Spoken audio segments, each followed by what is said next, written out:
Hello friends, कैसे हैं आप सब? बढ़िया। चलिए, अभी हम पढ़ने जा रहे हैं एक बहुत ही महत्वपूर्ण टॉपिक और बहुत ही सरल टॉपिक जिससे संबंधित क्वेश्चन आपके एग्जाम में आ सकते हैं। आज हम पढ़ेंगे वाइस्ट्रॉस एम टेस्ट और उससे संबंधित कुछ सवाल सवाल हमने यहाँ लिख रखे हैं। यहाँ पर आपको सीरीज दी गई है और सीरीज को आपको पहचान कर या चेक करके आपको बताना है कि इनमें से कौन सी सीरीज यूनिफॉर्मली कन्वर्जेस है या नहीं है। जो भी है, आपको जिस हिसाब से या जैसा आपको क्वेश्चन में सिद्ध करने को कहा गया है वो आपको करना है। ठीक है, तो हमने तीनों सवालों को यहाँ पे लिख दिया है और वाइस्ट्रॉस एम टेस्ट की मदद से हम इन सवालों को बनाएंगे। तो इसलिए सबसे पहले हम वाइस्ट्रॉस एम टेस्ट क्या होता है ये अच्छे से समझ लेते हैं, ताकि हम उनको यहाँ पे अप्लाई करके इस सवाल को जल्द से जल्द सॉल्व कर सकें। तो वाइस्ट्रॉस एम टेस्ट क्या होता है? A series of function summation u N x will converge uniformly and absolutely. ठीक है, इसको ध्यान रखिएगा, यूनिफॉर्मली भी कन्वर्ज होगा और एब्सोल्युटली भी कन्वर्ज होगा एक्स पर, यदि, है ना, if there exist convergent series summation M N of positive constants such that mod of you N X less than और equals to M N for all and X belongs to X. कहने का अर्थ ये है कि आपको series को पहले देखना है और सीरीज में nth टर्म जो रहेगा उसको पहचानना है और फिर देखना है कि क्या आप उसके nth टर्म को किसी ऐसे नंबर से, किसी ऐसे कांस्टेंट नंबर से आप लेस देन और इक्वल टू लिख सकते हैं क्या जो x से रहित हो। मतलब यहाँ पे जो आपको mn दिखाई दे रहा है उसमें कोई x नहीं रहेगा। आपको लेस देन इक्वल टू अगर आप लिख देते हैं और अगर ये mn जो है, अगर वो वाली सीरीज जो है अगर वो कन्वर्जेंट होती है तो फिर आप समझ लीजिए कि जो दी गई सीरीज है वो भी क्या होगी, कन्वर्जेंट होगी। ठीक है, तो बहुत अच्छे से आपको क्लियर हो जाएगा जब हम इसको सवालों के साथ समझेंगे। तो ध्यान दीजिएगा। देखिए, मैं आपको एक बहुत ही बढ़िया वाली बात बता रहा हूँ, ये वाइस्ट्रॉस एम टेस्ट है। इससे पहले हमने एक एम एन टेस्ट पढ़ा है।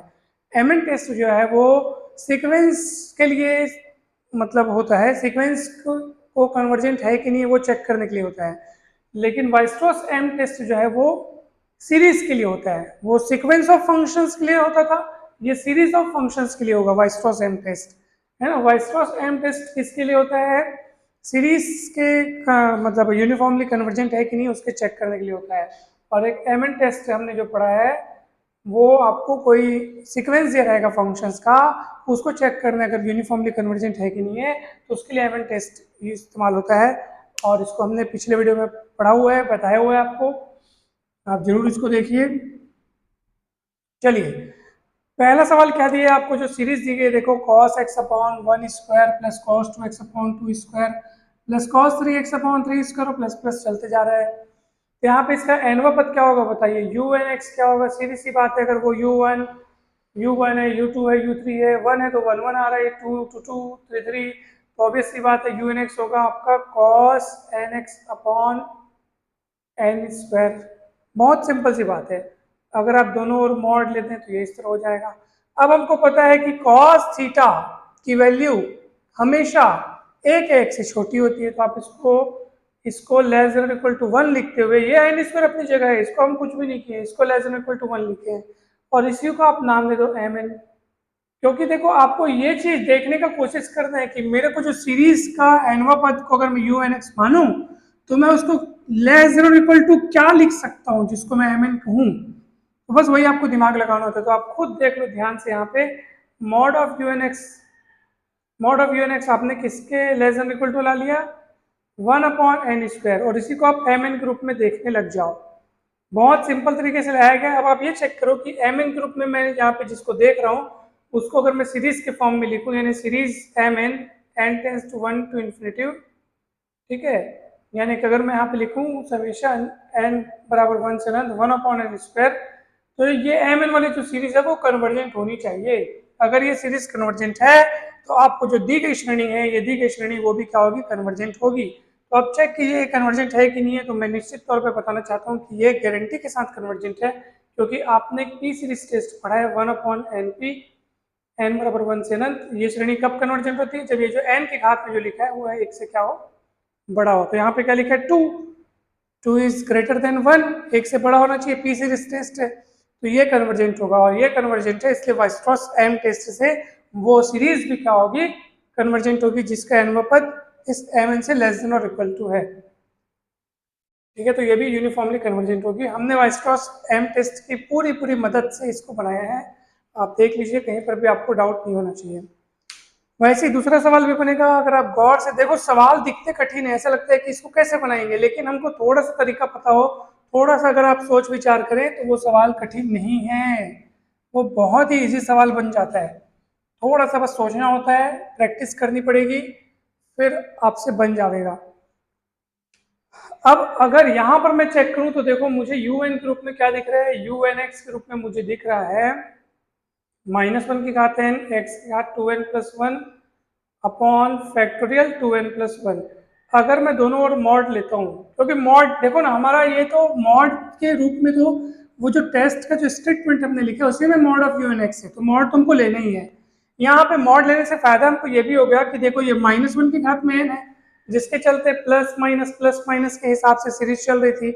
मॉड लेते हैं अगर आप, तो आप उस माइनस से छुटकारा पा लेंगे, अर्थात अब ये श्रेणी, अब इस श्रेणी अर्थात इस सीरीज के सारे पद जो है, सारे जो टर्म्स है वो धनात्मक बन चुके हैं। मॉड लेने से क्या होता है, प्लस तो प्लस ही रहेंगे, माइनस वाले भी प्लस बन जाते हैं, तो अब सब प्लस बन चुके हैं।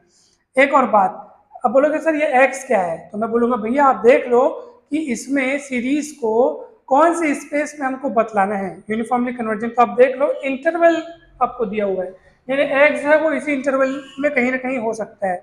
अब मैं ध्यान से सुनो, x सीधी सी बात है, x जो है वो b से बड़ा तो नहीं होगा, क्योंकि इसी के बीच का है कोई ना कोई x, है ना भाई, x जो है इसी के बीच में लाई करता है, x belongs to open interval a b है।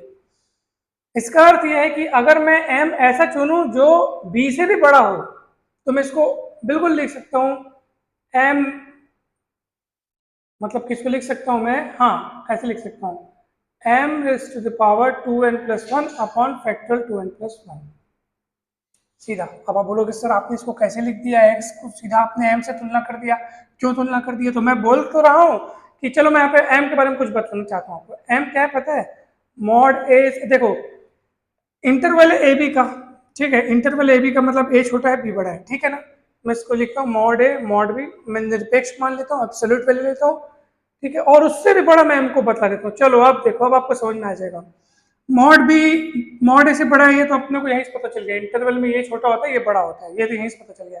उन दोनों से बड़ा मैं क्या ले रहा हूँ, एम ले रहा हूँ, तो और एक्स क्या है, एक्स जो है सर इसी के बीच कुछ कुछ हो सकता है, एम इनमें से सबसे बड़ा है, तो मैं अवश्य अगर इसको एम से तुलना करके लिखूं, तो मैं अगर m लिखूंगा तो ये पक्ष उससे ज्यादा बलवान हो जाएगा, उससे ज्यादा मजबूत हो जाएगा, बड़ा हो जाएगा। सीधी सी बात है, बहुत सिंपल सी बात है, कहीं भी डाउट नहीं होना चाहिए। मैंने डायरेक्ट किससे तुलना कर लिया, m से तुलना कर लिया, ठीक है। m कौन है, जो इस अंतराल के हर बिंदु से बड़ा है, देखो b सबसे बाउंड्री पॉइंट है, उससे भी बड़ा है m, और x क्या है, x इसके बीच का कुछ भी है, x इसके बीच का कुछ भी मतलब x b से तो बड़ा नहीं है, जबकि m b से बड़ा है, इसलिए अगर मैं x और m की तुलना करूंगा तो m बड़ा होगा x से, ठीक है। तो मैं ऐसे तुलना करके लिखूंगा, और मुझे वो करना ही है, वो काम मुझे यहाँ पे करना ही पड़ेगा, ठीक है।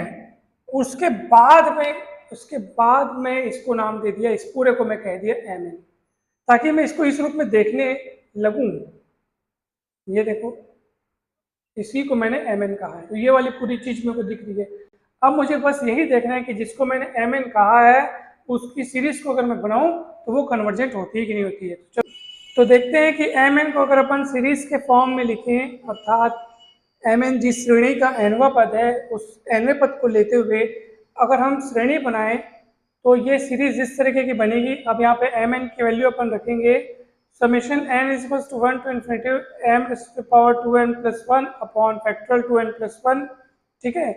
mn सबसे पहले अपन ने इसको mn कहा, mn क्या है, वो श्रेणी जो कांस्टेंट टर्म की श्रेणी है, कांस्टेंट टर्म्स की सीरीज है जिसका nth टर्म mn है, हम उसको अगर सीरीज के फॉर्म में लिखते हैं तो इस रूप में हम उसको लिखेंगे, और आपको पता होगा कि ये जो सीरीज है उसका जो nth टर्म है mn वो मॉड ऑफ unx से बड़ा या बराबर है, ठीक है। अर्थात अब पूरी की पूरी बात इस तथ्य पर आधारित है कि ये अब श्रेणी, ये जो कन्वर्जेंट होगी कि नहीं होगी अपने को चेक करना है। तो ये श्रेणी अगर ये सीरीज अगर कन्वर्जेंट हो गई तो फिर दी गई जो सीरीज है वो भी कन्वर्जेंट हो जाएगी। तो भैया गौर से देखो ये कौन है आपको बताऊं, ये है ई की घात में m प्लस ई की घात में माइनस एम बटे 2। सॉरी यहाँ प्लस नहीं, यहाँ माइनस होगा। ई की घात में m माइनस ई की घात में माइनस एम बटे 2। अब आप बोलोगे सर इसको ऐसे कैसे कैसे लिख दिए, तो आप ध्यान से देखो, आपने सूत्र पढ़ा होगा ई की घात x बराबर 1 + x + x² by factorial 2 plus x³ by factorial 3 पढ़ा होगा आपने। अब अगर मैं e की घात माइनस एक्स का सूत्र बनाऊं तो 1 - x + x² बटे factorial 2 minus x³ by factorial 3, और ये प्लस माइनस का पैटर्न चलता रहेगा। अब आप खुद सोचो ध्यान से, यहाँ पे अगर आप n का मान, यहाँ पे n का मान सॉरी 0 से शुरू होगा, ठीक है। अब आप बोलोगे सर यहाँ पे 0 से क्यों शुरू होगा, क्योंकि आपको दी गई श्रेणी, जो प्रश्न में दी गई श्रेणी है वो n बराबर 0 से है, ठीक है। इस बात को ध्यान रखिएगा। आपको ये नहीं सोचना है कि सर आप यहाँ पे 1 क्यों नहीं लिखे, 0 क्यों लिखे। क्वेश्चन के हिसाब से हमको काम करना है। क्वेश्चन में हमारी सीरीज 0 से शुरू हुई है तो हम 0 से लिखेंगे। तो आप खुद सोचो कि अगर मैं 0 रख के देखूँ तो n की जगह 0 रखूंगा तो 1 पावर मिलेगा, 2 रखूंगा तो 3 पावर, n की जगह 3 रखूंगा तो 3 दूनी 6 और 1 7, ठीक है। n की जगह अगर 0 देखो, सबसे पहले n की जगह 0 रखोगे तो आपको क्या मिलेगा 1 पावर, n की जगह 1 रखोगे तो 2 1 कम 2 और 1 3, n की जगह 2 रखोगे तो 2 दूनी 4 और 1 5, n की जगह 3 रखोगे 3 दूनी 6 और 7, यानी विषम विषम पावर मिल रहा है। तो आप खुद सोचो कि मैं इन दोनों सूत्रों को आपस में जोड़ूं या घटाऊं, मेरे को विषम पावर वाले पदों को बचाना है। तो ऑब्वियस सी बात है, अगर मैं इनको जोड़ता हूं तो प्लस माइनस कट जाएगा, यानी कि विषम पावर वाले जो टर्म्स है वो खत्म हो जाएंगे। और अगर इनको घटाऊं इनको, तो घटाने से क्या होगा कि जो सेम चिन्ह वाले हैं वो हट जाएंगे, कट जाएंगे, और प्लस माइनस प्लस होकर के वो जुड़ जाएगा, और फिर सब पद डबल हो जाएंगे, 2 कॉमन निकल के बटे में जाएगा। तो ये कुल मिला के देखा जाए तो ये मैंने x के पदों में लिखा है, ऐसे ही आप m के पदों में लिख करके ये चीज प्राप्त कर सकते हैं। और गौर से देखा जाए तो ये पूरा का पूरा जो क्वांटिटी है एक फाइनाइट नंबर है। फाइनाइट नंबर मिलने का अर्थ है कि पूरी सीरीज जो है ये क्या है, कन्वर्जेंट है, क्योंकि इसका योग, इसका जो सम है वो फाइनाइट नंबर मिल रहा है, तो ये कन्वर्जेंट है। और अगर ये कन्वर्जेंट है और सीरीज का nवां पद दी गई श्रेणी से बड़ा या बराबर है, और जब वो खुद कन्वर्जेंट है तो ये तो उससे और छोटा या बराबर है, UNX जो है वो, तो वो सेम n से छोटा या बराबर होने के नाते वो सीरीज भी क्या होगी, कन्वर्जेंट होगी। तो इस तरह से वाइस्ट्रॉस एम टेस्ट की मदद से दी गई श्रेणी क्या होगी, कन्वर्जेंट होगी। अब आपका काम है कि क्वेश्चन नंबर 3 को आप अच्छे से बनाओ, चेक करो कि इसमें वाइस्ट्रॉस एम टेस्ट किस तरह अप्लाई करेंगे, यहाँ पे mn कौन होगा और उसका सीरीज कैसे बनाओगे, वो सब आपको चेक करना है और देखना है कि ये सच में कन्वर्जेंट है कि नहीं। ये काम मैं आप पर छोड़ता हूँ, इसे आप होमवर्क समझ के करेंगे और कमेंट करके बताएंगे कि ये आपसे बना कि नहीं बना। आपको यहाँ पे mn ग्रुप में कौन आ रहा है वो देखना है, फिर उसका सीरीज बनाना है, फिर वो देखना है कि वो कन्वर्जेंट है कि नहीं है। तो आप बनाएंगे और बताएंगे। हम आशा करते हैं कि टॉपिक आपको अच्छे से समझ में आया होगा। अगर अच्छे से समझ में आया तो वीडियो को लाइक करें, चैनल को सब्सक्राइब एवं वीडियो को शेयर करें। आप सभी का बहुत बहुत धन्यवाद। Thank you so much.